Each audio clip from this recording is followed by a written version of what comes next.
off my lawn.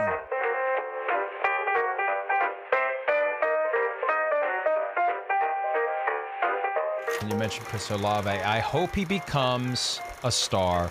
I hope he becomes a guy with whom you become smitten, because when you're ready to do a Chris Olave song, something to the tune of Volare would be perfect for Olave. File that away. Well, wait. He's got to prove it. All right. Well, hold on. What song are we talking about here? Volare.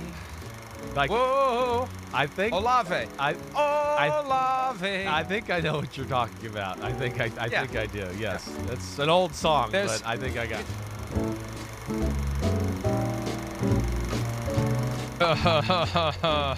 That looks more like Jerry Lewis than Dean Martin, frankly. Peter knows Volare. Come on. Peter, you know Volare. Oh.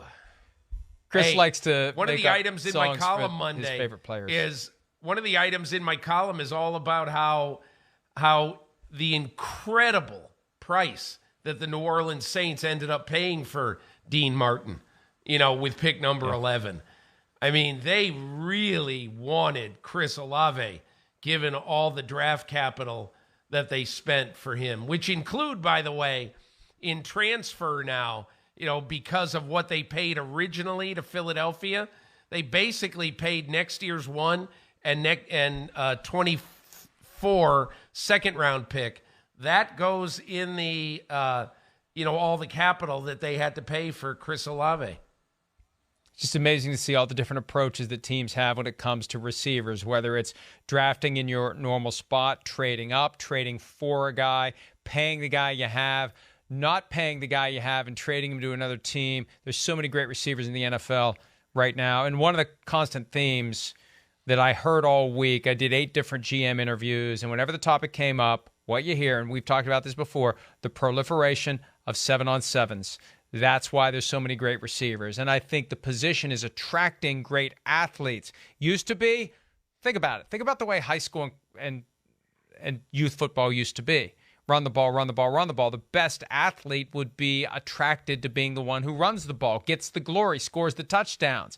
Now the receiver position is attracting some of the best athletes, so they are becoming the best players in the NFL and the most desirable at a position where every team now needs at least 2, if not 3, that can get it done if they want to be contenders. When we were first getting going in the whole draft process, this was either February, early March, Daniel Jeremiah sent me 2 clips, video clips. One was of the it's hard to explain what an incredible play this was, okay?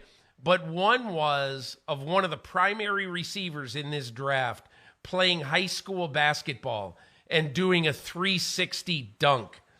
And the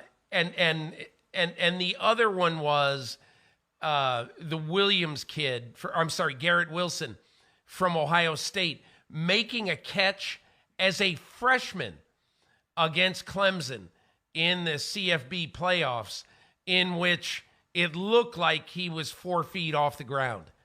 And so I think what we're doing right now, Mike, is we're looking at the age of incredible athletes playing wide receiver, many of whom used to just cast their lot in basketball, and now they're saying, hey, I'm going to try to play football too. There's a lot of money there. There's a lot of money to be made and a lot of action. The ball comes your way if you're not in Baltimore. But that all feeds into it, and there's just so many. And I can't think of a position like this where there are great ones every year that are entering the draft and great ones already with teams that are making a lot of money. With the running back position constantly churning more and more and more, that keeps the market from going haywire because the attitude is we'll just go back to draft. But now we've got both ends of this, and it looks like it's going to stay this way, at least for the time being. Hi, I'm Mike Tirico, and thanks for watching. Make sure to hit subscribe for the latest news and highlights from NBC Sports.